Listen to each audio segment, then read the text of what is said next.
అరుడే గారు ప్రార్థన అంటేనే రైలు పొరలు కడితే అందరికీ అదే చిన్న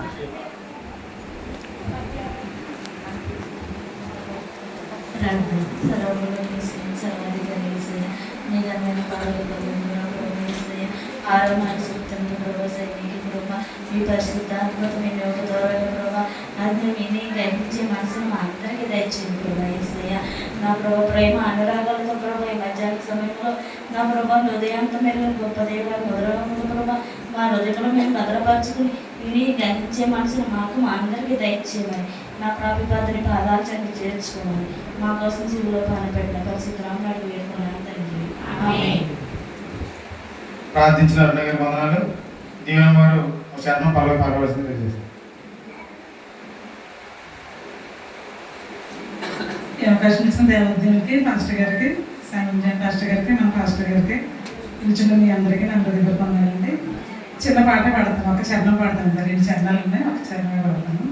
సిలువపై వ్రేలాడు శ్రీయేసుడు నరులకై విలపించు నజరేయుడు ఆ దేవుడు చిందించిన రుధిరధారలు ఈ జగతిని విమోచించు జీవధారలు సిలువపై వ్రేలాడు శ్రీయేసుడు నరులకై విలపించు నజరేయుడు కలువరికిరి కన్నీళ్లతో కరిగిపోయేను పాప జగతి పునాదునే కదిలిపోయేను లోకమంత చీకటినే ఆవరించెను శ్రీయేసుడు సమాప్తమని తలను వాల్చెను కన్ను మూసెను.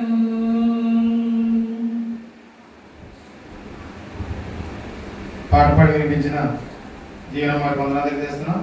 ఈ యొక్క సమయాన్ని శైలికి అప్పగిస్తున్నాం.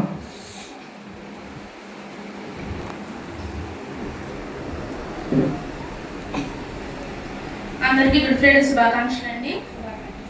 మొదటిగా ఈ అవకాశం ఇచ్చిన దేవునికి, పాస్టర్ గారికి, కూడి వచ్చిన మీ అందరికి కూడా నా హృదయపూర్వక వందనాలండి. మరి ఇప్పటి వరకు మనము 5 మాటలు విని ఉన్నాము. మొదటిగా విని అక్క మంచిగా మొదటి మాటను ప్రారంభించింది. తర్వాత రెండవదిగా సుభాషిణి అక్క చెప్తుంటే నాకు పౌలు గారు చెప్పినట్టు అనిపించింది. పౌలు గారు రాసిన ప్రతి మాట కూడా హృదయానికి గుర్చుకుంటున్నట్టు ఉంటుంది. అదేవిధంగా ఆ అక్క గద్దెంపు సువార్తను మనకి చెప్పింది. ఆ అక్క మాట విని కూడా మనం ఇంకా మారుకుంటూ ఉంటే మనకన్నా వ్యక్తులు ఎవరు ఉండరు. అలాగే ఆ తర్వాత ప్రతిమ కూడా చాలా బాగా చెప్పింది. చిన్న బిడ్డ అయినప్పటికీ ప్రతిమ శాంతి కూడా చాలా బాగా చెప్పారు. అలాగే శాంతి మాట వినడానికి వాళ్ళ డాడీ ఇక్కడ లేకపోయినా పరలోకం ముందున్న తండ్రి ఎంతగానో సంతోషించి ఉంటాడు. తర్వాత రాజని కూడా 5వ మాటను ఆత్మీయ దప్పిక గురించి మనకి వివరించారు. ఇంకా మనకి 2 మాటలు ఉన్నాయి. నా తర్వాత శైలి కూడా మంచిగా చెప్తుందని నేను ఆశిస్తున్నాను. అయితే ఈ యొక్క 6వ మాట వినడానికి మనకి అంత ఓపిక ఉండదు. ఎందుకంటే ఇప్పటి వరకు 5 మాటలు మనం విన్నాము. ఈ 6వ మాట వినడానికి మనకు అంత ఓపిక ఉండదు. కానీ ఈ చివరి 3 మాటలే యేసుక్రీస్తు వారు ఈ లోకానికి వచ్చిన యొక్క పనిని నెరవేర్చడం గురించి ఈ చివరి 3 మాటలు మనకి చెప్తున్నాయి. అయితే ఇప్పుడు మనం ఈ 6వ మాటను చూసుకుందాం. యోహాను సువార్త 19వ అధ్యాయము 30వ వచనం. యేసు ఆ చిరక పుచ్చుకొని సమాప్తమైనదని చెప్పి తల వంచి ఆత్మను అప్పగించిన. అయితే యేసుక్రీస్తు వారు చెప్పిన 6వ మాట ఏంటండి? సమాప్తమైనది. అయితే అప్పుడు ఉన్న ప్రజలేంటి? ఈ లోక సంబంధాలు కూడా సమాప్తమైనది అన్న మాట విన్నప్పుడు యేసుక్రీస్తు వారు ఆయన యొక్క ఈ లోక జీవితం ముగిసింది కాబట్టి ఆ మాట చెప్పారేమో అని అనుకుంటారు. కానీ యేసుక్రీస్తు వారు ఈ మాట సాధారణంగా చెప్పలేదు. మనం చూసినట్లయితే మత్తయి సువార్త 27వ అధ్యాయము 50వ వచనంలో ఏమైనా ఉంటుందంటే యేసు మరలా బిగ్గరగా కేక వేసి ప్రాణము విడిచాడు. అలాగే మార్కు గారు, లూకా గారు కూడా ఇదే మాటలు రాస్తారు. ఏమని? యేసుక్రీస్తు వారు చనిపోయే ముందు బిగ్గరగా కేక వేసి ప్రాణం విడిచాడు. అయితే ఏమని కేక వేశారో మనకి యోహాన్ గారు మాత్రమే చెప్పారు. ఆయన ఏమని కేక వేశారు? సమాప్తమైనది అని ఈ లోక ప్రజలందరూ వినేలాగా కేక వేసి ఆయన మరణించారు. అయితే ఆయన ఆ గురువారం రాత్రి నుండి కూడా ఆయన ఎన్నో శ్రమలు పొందినవాడుగా ఉన్నాడు. ఆయనలో నీరు లేదు, అలాగే ఆయనలో ఉమ్ము కూడా లేదు. ఆయన చెప్తున్నాడు కదా, నా నాలుగు నా దవడను అందుకుంది అంటే ఆయనలో అసలు ఏమాత్రం శక్తి లేదు, బలం లేదు. కానీ యేసుక్రీస్తు వారు ఎప్పుడైతే చిరకపుచ్చుకున్నారో ఆయన గొంతు తడిచింది. ఆయన గొంతు తడిచి ఆయన లేని శక్తిని కూడా, ఆయనలో లేని బలాన్ని కూడా తెచ్చుకొని బిగ్గరగా ఈ యొక్క 6వ మాటను సమాప్తమైనదని చెప్పాడు. అయితే యేసుక్రీస్తు వారు ఈ మాట మధ్యాహ్నము 3 గంటలకి చెప్పాడు. ఆ మధ్యాహ్నం 3 గంటలకి యెరూషలేము దేవాలయంలో పస్కా పండుగ సందర్భంగా గొర్రెపిల్లను వధిస్తారంట. ఏ టైంలో అయితే ఆ గొర్రెపిల్లను వధించే టైంలోనే యేసుక్రీస్తు వారు మన పాపములన్నీ మోసుకుని పోవు దేవుని గొర్రెపిల్లగా మన గురించి మరణించాడు. అలాగే ఈ సమాప్తమైనది అనేది ఒక విజయ కేక. ఈ సమాప్తమైనది అనేది ఒక విజయ కేక. అంటే ఏంటి ఆ విజయం? ఆయన ఈ భూమి మీద చేయడానికి తండ్రి తనకిచ్చిన పనిని ఆయన సంపూర్ణంగా చేసి సమాప్తమైనది అని చెప్పాడు. అలాగే యేసుక్రీస్తు వారు తండ్రి తనకి ఇచ్చిన పనిని ఏ విధంగా నెరవేర్చారో మనం ఒక కొన్ని వాక్యాల రూపంలో చూద్దాం. ఎక్కువ టైం తీసుకుని చాలా క్లుప్తంగా చెప్తాను. మొదటిగా యేసుక్రీస్తు వారు ఈ లోకానికి వచ్చి ఆయన కోసం రచించిన ప్రతి ఒక్క లేఖనాన్ని, ప్రతి ఒక్క ప్రవచనాన్ని ఆయన నెరవేర్చారు. ఆది కాండం మొదలుకొని ప్రవక్తలు ఆయన గురించి ఏమైతే రాశారో, తండ్రి అయిన దేవుడు ఆయన గురించి ఏమైతే రచించేలాగా ప్రవక్తలను ప్రేరేపించారో అవన్నీ కూడా యేసుక్రీస్తు వారు ఆ యొక్క శిలువ మీద మొత్తం సంతృప్తిగా చేసి సమాప్తమైనదని చెప్పారు. అలాగే రెండవదిగా ఆయన మనకు ఉన్న పాపము అనే రుణము, పాపము అనే అప్పును ఆయన తీసివేశారు. అలాగే మనం చూసినట్లయితే సమాప్తమైనదనే పదాన్ని గ్రీక్లో టెటెలస్టై అంటారు. ఏమంటారంటే టెటెలస్టై అంటారు. అంటే దాని అర్థం ఏంటంటే రుణము పూర్తిగా చెల్లింపబడింది. కాబట్టి యేసుక్రీస్తు వారు మనకున్న రుణాన్ని పూర్తిగా చెల్లించారు. అలాగే మనం మార్టిన్ లూథర్ గారి కాలంలో చూసినప్పుడు ఆ రోమియోలు ఏమని చెప్పారంటే, ఎవరైతే ఈ పాప పరిహార పత్రం కొనుక్కుంటారో వారికే రక్షణ ఉంటుందని చెప్పారు. కానీ మనము మన యొక్క పాప రుణము యేసుక్రీస్తు వారు పూర్తిగా నెరవేర్చారు, పూర్తిగా కట్టేశారు. కాబట్టి మనం ఇంకా పాపముకి ఏ రుణమును ఏ అప్పును కట్టవలసిన అవసరం మనకి లేదు. కాబట్టి మన పాపం పోవడానికి మనం ఇంకా గౌరీపట్నం వెళ్ళక్కర్లేదు, విజయవాడ వెళ్ళక్కర్లేదు, కోడిని కొయ్యక్కర్లేదు, గొర్రెని కొయ్యక్కర్లేదు. ఎందుకంటే పాపానికి మనం ఉన్న రుణాన్ని యేసుక్రీస్తు వారు పూర్తిగా చేశారు. మనం ఇప్పుడు చూసినట్లయితే కొలస్సీలకు రాసిన పత్రిక 2వ అధ్యాయము, కొలస్సీలకు రాసిన పత్రిక 2వ అధ్యాయము 13 నుండి 15 వచనాలు మరి ఒకసారి చదివేస్తానండి, లేట్ అవుతుంది కదా. మరియు అపరాధముల వలనను శరీరమందు సున్నతి పొందగా ఉండటం వలనను మీరు మృదులై ఉండగా దేవుడు వ్రాతరూపకమైన ఆజ్ఞల వలన మన మీద రుణముగాను మనకు విరోధముగాను నుండిన పత్రమును మేకులతో సిలువకు కొట్టి దాని మీద చేవ్రాతను తుడిచివేసి మనకు అడ్డము లేకుండా దానిని ఎత్తివేసి మన అపరాధములన్నింటినీ క్షమించి ఆయనతో కూడా మిమ్మును జీవింపచేసెను. ఆయన ప్రధానులను అధికారులను నిరాయుధులుగా చేసి సిలువ చేత జయస్తవంతో వారిని బట్టి తెచ్చి బాహాటముగా వేడుకకు కనబర్చును. ఇక్కడ మనకున్న రుణాన్ని అంటూ కూడా ఆయన మేకులతో సిలువకు కొట్టి మన అపరాధములు అన్నింటిని కూడా ఆయన తీసివేశాడని మనం ఇక్కడ చూస్తున్నామండి. అలాగే మూడవదిగా ఆయన రక్షణ కార్యాన్ని నెరవేర్చాడు. మొదటిగా ఆయన లేఖనాన్ని నెరవేర్చాడు, రెండవదిగా మన పాపం యొక్క అప్పును తీర్చాడు, మూడవదిగా ఆయన రక్షణ కార్యాన్ని నెరవేర్చారు.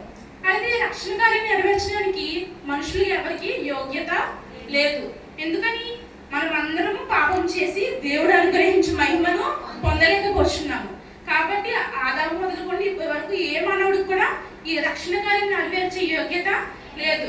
కాబట్టి యేసుక్రీస్తు వారు మానవుడిగా ఈ లోకానికి వచ్చి ఆయన యొక్క రక్షణ కార్యాన్ని సంపూర్ణంగా సమాప్తము చేశాడు. అలాగే ఆయన ఎఫెసీయులకు రాసిన పత్రిక 2వ అధ్యాయం 8వ వచనంలో కూడా చెప్తున్నారు. ఏమని? మీరు విశ్వాసం ద్వారా కృపచేతనే రక్షింపబడి ఉన్నారు, ఇది మీ వలన కలిగినది కాదు, ఇది దేవుని వరమే. అంటే ఈ రక్షణ కార్యము మనకి దేవుడిచ్చిన ఒక బహుమానం. ఇది మన క్రియల ద్వారా, మన యొక్క స్వభావం ద్వారా మనం దీన్ని పొందుకోలేదు. ఇది కేవలం ఆయన మనకిచ్చిన యొక్క వరము అని ఇక్కడ ఉంది. కాబట్టి వరము అలాగే బహుమానం. అలాగే 4వదిగా యేసుక్రీస్తు వారు తండ్రితో మనల్ని సమాధానపరిచి మనల్ని కూడా ఆయనకు కుమారులుగా చేశారు. తండ్రితో మనల్ని సమాధానపరిచి మనల్ని కూడా ఆయనకి కుమారులుగా చేశారు. చూస్తున్నట్లయితే రోమీయులకు రాసిన పత్రిక 5వ అధ్యాయము 1వ వచనం చూద్దామండి. కాబట్టి విశ్వాసము మూలమున మనము నీతిమంతులుగా తీర్చబడి మన ప్రభువైన యేసుక్రీస్తు ద్వారా దేవునితో సమాధానము కలిగి ఉన్నాము. కింద ఫుట్నోట్లో కలిగి ఉన్నాము అని ఉంది. కాబట్టి యేసుక్రీస్తు వారు ఏం చేశారండి? మనల్ని దేవునితో సమాధాన పరిచారు. ఈ యొక్క మనకి తండ్రి అయిన దేవునికి పాపం అనే అడ్డు కూడా అర్థంగా ఉంది. యేసుక్రీస్తు వారు ఎప్పుడైతే ఈ యొక్క లోకానికి వచ్చారో ఆయన పాపాన్ని అడ్డుగోడను తీసివేసి మనకు తండ్రి అయిన దేవునికి వారిదిగా ఆయన ఉన్నారు. అలాగే మనకి సోలార్ సిస్టమ్ తెలుసు కదండి, సౌర కుటుంబం. సౌర కుటుంబంలో చంద్రుడు చాలా రాత్రిపూట చాలా కాంతివంతంగా ఉంటాడు. కానీ జనకి ఆ కాంతి చంద్రుడిగా కాదు. అసలు చంద్రుడు పూర్తిగా నలుపుగా ఉంటాడు. ఆయనలో ఏ కాంతి లేదు. కానీ ఎప్పుడైతే ఒక సూర్యకిరణాలు చంద్రుడిపై పడతాయో అప్పుడు మనం భూమిని చూసినప్పుడు ఆ చంద్రుడు కూడా మెల్లమెల్ల మెరుస్తూ కాంతివంతంగా ఉంటాడు. అలాగే ఎప్పుడైతే తండ్రి అయిన దేవుడు పరలోకం నుండి మన వైపు చూస్తున్నాడో మనల్ని యేసుక్రీస్తు వారు కప్పుతున్నారనమాట. ఆయన యొక్క నీతి, ఆయన యొక్క పాపరహిత జీవితం ద్వారా మనల్ని కూడా తండ్రి అయిన దేవుడు నీతిమంతులుగా ఆయన ద్వారా మనల్ని చూస్తున్నాడు. కాబట్టి మొదటిగా ఆయన లేఖనం నెరవేర్చాడు. 2వదిగా ఏంటండి? పాపం అనే అప్పును తీర్చాడు. 3వదిగా రక్షణ కార్యం నెరవేర్చాడు. 4వదిగా తండ్రితో సమాధానం పరిచాడు. 5వదిగా మన శత్రువుల్ని ఓడించాడు. ఏంటండి? మన శత్రువుల్ని ఓడించాడు. మనకి శత్రువులు ఎవరండి? పాపము, సాతాను, మరణము, నరకము. ఈ 4 ప్రతి ఒక్క క్రైస్తవునికి శత్రువులై ఉన్నాయి. అయితే ఈ లోకంలో అందరికన్నా ఎక్కువగా పాపం కలిగి ఉన్నవారు ఎవరు? మనమే. కరెక్టే. ఒకసారి మళ్ళీ ఆలోచించండి. ఈ లోకంలో అందరికన్నా ఎక్కువ పాపం కలిగిన వారు ఎవరు? అది వెరీ గుడ్. క్లాస్ కదండి, యేసుక్రీస్తు వారు. ఎందుకంటే ఇప్పుడు నేనున్నాను, నాకు నా జన్మ పాపం ఉంది. అలాగే ఇప్పుడు 19 సంవత్సరాల వరకు నేను ఏదైతే పాపం చేసినానో ఆ పాపమే నాకు ఉంది. అలాగే ఇప్సిగా కూడా తను పుట్టినప్పటి నుంచి తను ఏ పాపం చేసిందో ఆ పాపమే తనకి ఉంది. మీకు కూడా మీరు పుట్టినప్పటి నుంచి ఏ పాపం చేశారో ఆ పాపమే మీకు ఉంది. కానీ యేసుక్రీస్తు వారికి అలా కాదు. ఆయనకి ఏంటి? మన అందరి పాపాలు ఆదాము మొదలుకొని ఆయన 2వ రాజ్యంలో వచ్చినప్పుడు ఎవరైతే ఉంటారో వారందరి పాపాలు కూడా ఆయన మీద మోపబడి ఉన్నాయి. ఇక్కడ మనం చూసినట్లయితే యెషయా గ్రంథము 53వ అధ్యాయము 6వ వచనంలో ఏమై ఉంటుందండి? యెహోవా మన అందరి దోషమును అతని మీద మోపాను. తండ్రి అయిన దేవుడు యెహోవా ఏం చేశాడంట? మన అందరి దోషములను ఆయన మీద మోపాను. అలాగే మనం ఆయన యందు దేవుని నీతి ఎదిగినట్లు పాప మెరుగుని ఆయనను మన కొరకు పాపముగా చేశాను. కాబట్టి ఇక్కడ ఈ యొక్క ప్రపంచంలో అందరికన్నా ఎక్కువ పాపం కలిగిన వారు ఎవరు పిలువబడ్డారు? యేసుక్రీస్తు వారు. ఎందుకని? ఆయన మన పాపాన్ని అంతా కూడా కలిగి ఉన్నారు. అలాగే అక్కడ ఉన్న సైనికులు కూడా ఏమనుకున్నారంటే, ఇదిగో ఈ వ్యక్తి పాపం వల్ల ఆ శిలువ పైన మరణిస్తున్నాడు అని అనుకున్నారు. కానీ వాళ్ళు తెలియదు ఏంటంటే ఆ శిలువ మీద యేసుక్రీస్తు పాపాన్ని ఓడించాడు. ఆయన అక్కడికి వెళ్ళడం పాపం వల్ల నిజమే, కానీ అదే శిలువ మీద ఆయన ఆ పాపాన్ని కూడా ఓడించాడు. అలాగే 2వదిగా ఏంటంటే సాతాను. ఆయన మన గురించి మన 2వ శత్రువైన సాతాను కూడా ఓడించాడు. ఎప్పుడైతే యేసుక్రీస్తు వారు ఆ యొక్క శిలువ మీద వేలాడుతున్నాడో సాతాను ఉందంట తన సైన్యాన్ని అంతా పిలిచి, అదిగో మన విరోధి, మన గొప్ప విరోధి మనల్ని ఓడిస్తానన్నాడు. కానీ చూడండి, తన ప్రజల చేతే చంపబడుతున్నాడు. చూడండి, వచ్చి మనం రండి వేడుక చేసుకుందామని సాతాను తన సైన్యాన్ని అంతా కూడా పిలిచిందంటండి. అయితే కానీ సాధారణ తెలియని విషయం ఏంటంటే యేసుక్రీస్తు వారు తర్వాత ఓడించేది సాతాన్ని. ఎప్పుడైతే సాతాను ఆ సైన్యం ఆయన చుట్టుముట్టుకున్నారో యేసు యూదా గోత్రపు సింహము వలె, అంటే యూదా గోత్రపు సింహం అంటే యూదా గోత్రం అనేది చాలా బలమైనది. ఆ యొక్క యూదా గోత్రపు సింహం వలె యేసుక్రీస్తు వారు ఆ యొక్క సాతాను మరి దాని సైన్యాన్ని ఓడించాడు. అలాగే మూడవదిగా ఆయన మరణాన్ని మన కోసం ఓడించాడు. పాపం వల్ల జీతము మరణము. అయితే ఈ మరణాన్ని అలాగే నిత్య మరణాన్ని కూడా ఆయన మనకి రానివ్వకుండా మనల్ని కాపాడి ఆ యొక్క మరణాన్ని ఓడించాడు. నిత్య మరణం అంటే ఏంటండి? నరకం. ఆ యొక్క నరకాన్ని ఆయన ఓడించి ఆ నరకపు యొక్క తాళపు చెవుల్ని సాతాను దగ్గర నుండి ఈయన తీసుకుని ఏం చేస్తున్నాడు? తీర్పు తీరుస్తున్నాడు. ఎవరైతే అక్కడ నరకంలోకి వెళ్ళాలో ఇప్పుడు డిసైడ్ చేసేది ఎవరు? యేసుక్రీస్తు వారు. ఎవరైతే ఫలింపిన వాడుగా ఉంటారో వాళ్ళందరినీ కూడా యేసుక్రీస్తు వారు ఆ యొక్క నిత్య నరకంలోకి వేసేవాడుగా ఉన్నాడు. ఈ విధంగా మన శత్రువులను ఆయన ఓడించాడు. అలాగే ఆరవదిగా చివరిగా ఆయన పరలోక రాజ్య ద్వారమును తెరిచి మనకి నిత్య జీవాన్ని ఇచ్చాడు. ఆయన పరలోక రాజ్య ద్వారమును తెరిచి మనకి నిత్య జీవాన్ని ఇచ్చారు. అయితే మనం పుట్టినప్పటి నుండి మనం ఒక రన్నింగ్ రేస్ లో పరిగెడుతున్నాం. ఆ రన్నింగ్ రేస్ యొక్క గమ్యం ఎక్కడుంది? పరలోకంలో ఉంది. కానీ మనం మన పాప స్వభావం వల్ల, మన పాప క్రియల వల్ల ఆ పరుగుని, ఆ పందెంని మనము పూర్తి చేయలేని వారిగా ఉంటున్నాం. మధ్యలోనే ఆగిపోయే వారిగా ఉంటున్నాం. కాబట్టి ఆ రన్నింగ్ రేస్ ని మనకు బదులుగా యేసయ్య పూర్తి చేశాడు. ఆ గమ్యం వరకు మనం వెళ్ళలేని వారిగా ఉంటే యేసుక్రీస్తు వారు మనల్ని తీసుకువెళ్ళాడు. కాబట్టి ఆ గెలుపు ఆయనతో పాటు మనది కూడా. కాబట్టి ఈ రక్షణ కార్యం చేసి యేసుక్రీస్తు వారు మనకు కూడా పరలోక రాజ్యంలో పాలివారమయ్యే అవకాశాన్ని ఆయన మనకి ఇచ్చున్నారు. అలాగే మన గురించి ఆయన మరణానికి కూడా లోబడి ఉన్నాడంట. మన గురించి ఆయన మరణానికి కూడా లోబడి ఉన్నాడు. ఈ విధంగా యేసుక్రీస్తు వారు మనల్ని పరలోక రాజ్యానికి చేర్చారు. మొదటిగా ఏంటండి? ఆయన లేఖనాన్ని నెరవేర్చారు. రెండవదిగా పాపం అనే రుణమును తీర్చారు. మూడవదిగా రక్షణ కార్యం నెరవేర్చారు. నాలుగవదిగా తండ్రిని మనకి సమాధానపరిచాడు. ఐదవదిగా మన శత్రువులను ఓడించాడు. ఆరోదిగా మనకి పరలోక రాజ్యం చేర్చాడు. మరి ఈ ఆరో మాట సమాప్తమైన మాట ద్వారా మనం ఏం తెలుసుకుంటామంటే ఎవరైతే యేసుక్రీస్తు వారు తండ్రి అయిన దేవుడు తనకి ఇచ్చిన పనిని సంపూర్ణంగా చేశాడో మనము కూడా మనకు యేసయ్య ఇచ్చిన పనిని సంపూర్ణంగా చేయాలి. మరి యేసుక్రీస్తు వారు మనకి ఇచ్చిన పని ఏంటండి?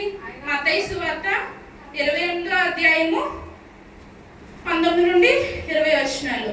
కాబట్టి మీరు వెళ్ళి సమస్త జనులను శిష్యులుగా చేయుడి, తండ్రి యొక్కయు కుమారుని యొక్కయు పరిశుద్ధాత్మ యొక్కయు నామములోనికి వారికి బాప్తిస్మం ఇచ్చుచు నేను నీవు ఏ సంగతులు ఆజ్ఞాపించుతునో వాటన్నిటిని గైకొనవలెనని వారికి బోధించుడి. ఇదిగో నేను యుగ సమాప్తి వరకు సదాకాలము మీతో కూడా ఉన్నానని వారితో చెప్పను.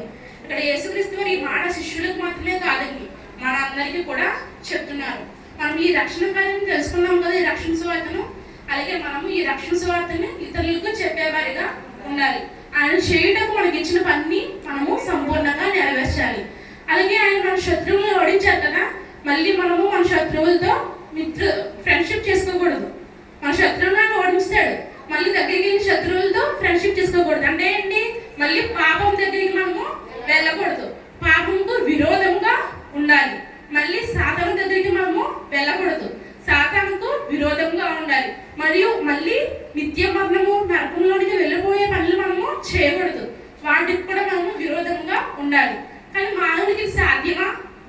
సాధ్యం కాదు. ఎందుకంటే మన యొక్క పాప స్వభావం వల్ల ప్రతిరోజు పాపం మనల్ని ప్రేరేపిస్తుంది, ప్రతిరోజు పాపం మనల్ని ఆకర్షిస్తుంది. అయితే మనం ఇలాగ మనకి ఒక సామెత కూడా ఉంటుంది. ఏంటి? మనం పక్షుల్ని ఆకాశంలో ఎగరలేకుండా ఆపలేము, కానీ మన తల మీద వచ్చి గూడు కట్టకుండా మనం ఆపగలం. అలాగే పాపం అనేది మన పాపం తలంపు మనకి రాకుండా మనం ఆపలేము, కానీ ఎప్పుడైతే వచ్చిందో అది అక్కడ గూడు కట్టుకోకుండా దాన్ని మనం తరిమివేయాలి. అలా ఎలా తరిమివేయాలి? విశ్వాసం అనే డాలును మనము పట్టుకొని ఉండాలి. ఎప్పుడైతే ఆ విశ్వాసం అనే డాలును పట్టుకున్నామో అప్పుడు మనం యేసుక్రీస్తు వారిని కూడా మనం సహాయం అడిగేవారిగా ఉండాలి. అప్పుడు ఆయన మనకు ఆ పాపము మన విరోధులతో మళ్ళీ మనము మిత్రులుగా ఉండకుండా, మళ్ళీ మనం స్నేహం కలుపుకోకుండా ఆయన మనకు సహాయం చేస్తారు.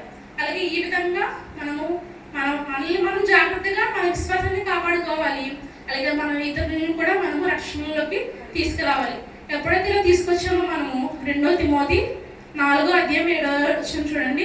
2 తిమోతి 4వ అధ్యాయం 7వ వచనం పౌలు గారు చెప్తున్నారు. చెప్తున్నారన్నమాట ఈ మాట. ఏమని? మంచి పోరాటము పోరాడి తిని, నా పరుగు కడముట్టించి తిని, విశ్వాసము కాపాడుకుంటుంది. అంటే పౌలు గారు చెప్తున్నారు ఏమని? నేను దేవుడు తండ్రి అయిన దేవుడు నాకు ఏ పని కోసమైనా నాకు ఈ భూమి మీద పుట్టించాడో ఆ పని నేను చేశాను. మంచి పోరాటము పోరాడాను, నా పరుగుని నేను ఫినిష్ చేశాను, అంటే సమాప్తము చేశాను. అలాగే నీతి కిరీటము ఉంచబడి ఉన్నది. ఆయన నీతి కిరీటం కూడా ఆయన గురించి ఉంచబడి ఉన్నదని ఆయన నమ్ముతున్నారు. మనం కూడా ఈ విధంగా పౌలు గారి వల్లే మనం చనిపోయే ముందు ఏమని చెప్పి చనిపోయేలాగా మన జీవితం ఉండాలి.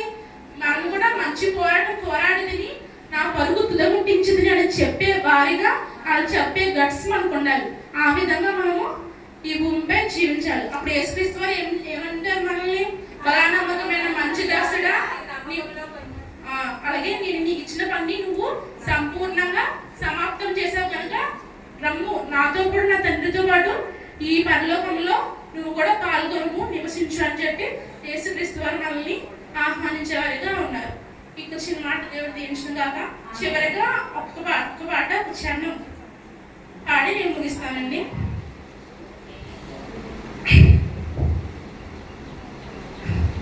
పాప మరణ నరక భయములు ప్రభుని శక్తికి ఓడెను. పాప మరణ నరక బలములు ప్రభుని శక్తికి ఓడెను. పాపిన గుణలు భ్రోవ క్రీస్తుని ప్రాణదాన ప్రభావము. పాపిన గుణలు భ్రోవ క్రీస్తుని ప్రాణదాన ప్రభావము. క్రీస్తు లేచెను హల్లెలూయా, క్రీస్తు నన్ను లేపును. మరణమాని ముల్లు ఎక్కడ, మరణమా జయమెక్కడ.